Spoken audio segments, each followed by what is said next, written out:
அன்னை என் செய்யில் என் ஊர் என் சொல்லில் என் தோழிமீர் என்னை இனி உமக்கு ஆசையில்லை அகப்பட்டேன் முன்னை அமரர் முதல்வன் வன்துவராபதி மன்னன் மணிவண்ணன் வாசுதேவன் வலையுளே என்று பாடுகிறார். கீழ்ப்பாட்டிலே தோழியானவள் எம்பெருமான் கடியன் எம்பெருமான் கொடியன் என்று ஒவ்வொன்றாக குறை சொல்லிக்கொண்டே வந்தாள்.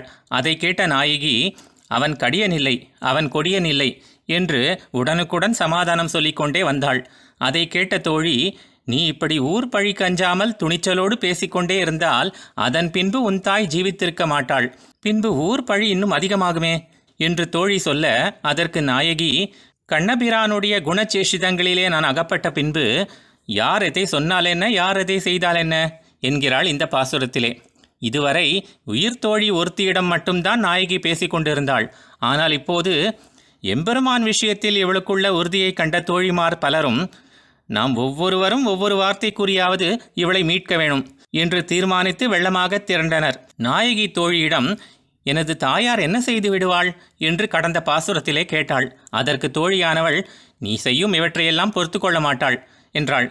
அப்படி பொறுத்து கொள்ளாமல் என்ன செய்வாள் என்று நாயகி கேட்க, அதற்கு தோழி, உயிரை மாய்த்து கொள்வேன் என்று உன் தாய் கூறினால் அப்போது உன்னால் என்ன செய்ய முடியும்? ஏற்கனவே எம்பெருமான் விஷயத்திலே உன்னை ஊரார் பழி கூறும் நிலை உள்ள போது இதனால் ஊர் பழி இரட்டிப்பாகிவிடுமே என்று தோழி கூற, இப்போது இந்த பாசுரத்திலே தோழிமார் பலரும் சேர்ந்து கொண்டு அறிவுரை கூற வந்து நின்றனர். பராங்குச நாயகி பேசத் தொடங்குகிறாள். தோழிகளே, நீங்கள் எல்லோரும் ஒன்று திரண்டு வந்து உன் பிடிவாதத்தை பார்த்து உன் தாய் உயிர் விட்டு விடுவாள், ஊர் பழி கூறுவார்கள் என்று அறிவுரை கூறி என்னை பயமுறுத்துகிறீர்கள். நீங்கள் எல்லோரும் எனக்கு நெருக்கமானவர்கள் இல்லையா? நீங்கள் என்ன கூறியிருக்க வேணும்?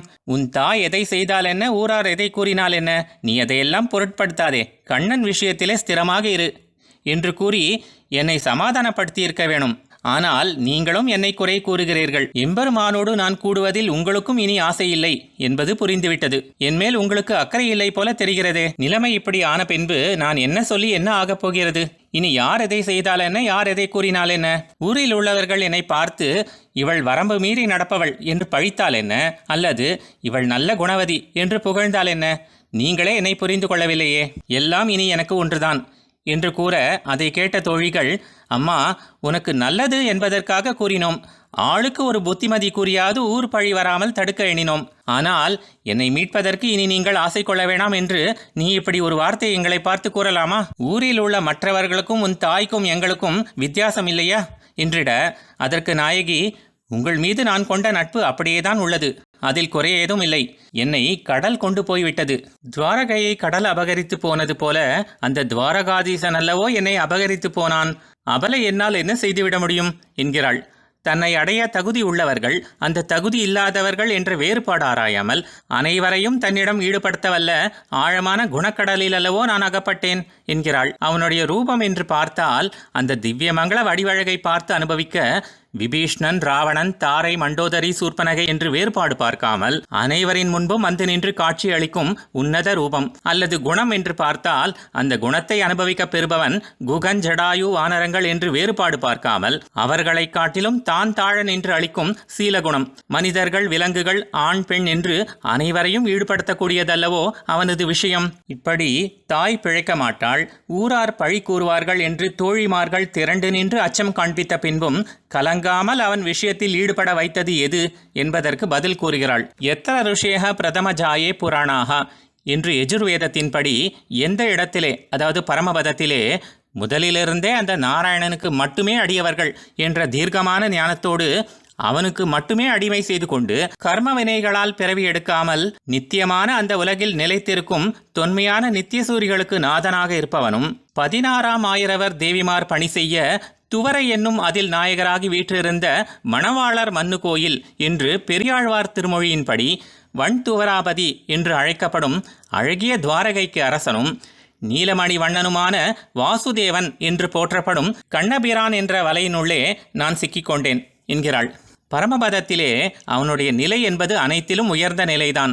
ஆனால் அங்கு நித்தியசூரிகள்தான் அவன் கொலுவீற்றிருக்கும் மண்டபம் தேடிச் சென்று அவனுக்கு தூபதீபம் காட்டி புஷ்ப அலங்காரம் செய்து சந்தனம் அணிவித்து உணவு சமர்ப்பித்து என்று சகலவிதமான பணிவிடைகளையும் செய்வார்கள். அவன் தன்னுடைய சிம்மாசனத்திலிருந்து இறங்கி வந்து ஒவ்வொருவராய் தேடிச் சென்று தனித்தனியே காட்சி தந்து சேவை சாதிப்பானா என்றால் அது சந்தேகம்தான். அது நமக்கு தெரியாது. ஏனென்றால் பார்த்தவர் யாரும் திரும்பி வந்ததில்லையே.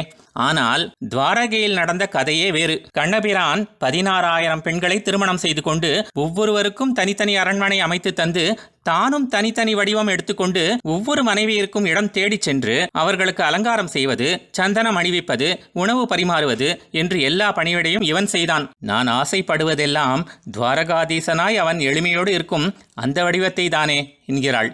இது முன்பே அவனுக்கு தெரிந்திருந்தால் இங்கு வந்து 16,000 மனைவிகளிடம் மட்டையடி வாங்குவதை விட அங்கு வைகுண்டத்திலேயே செங்கோல் செலுத்தி கொண்டு அவன் பரமபதநாதனாக அங்கேயே நன்றாக இருந்திருப்பானோ என்னமோ என்கிறாள். ஆனால் இந்த இரண்டும், அதாவது பரமபதநாதன் என்கிற மிக உயர்ந்த வடிவமாகவும் துவாரகை கண்ணனாய் எளிய வடிவமாகவும் ஆகிய இவ்விரண்டு குணமும் இல்லாவிட்டாலும் கூட அவனுடைய நீலமணி போன்ற வடிவழகு என்னை கவர்ந்து இழுக்கத்தான் செய்கிறது என்கிறாள்.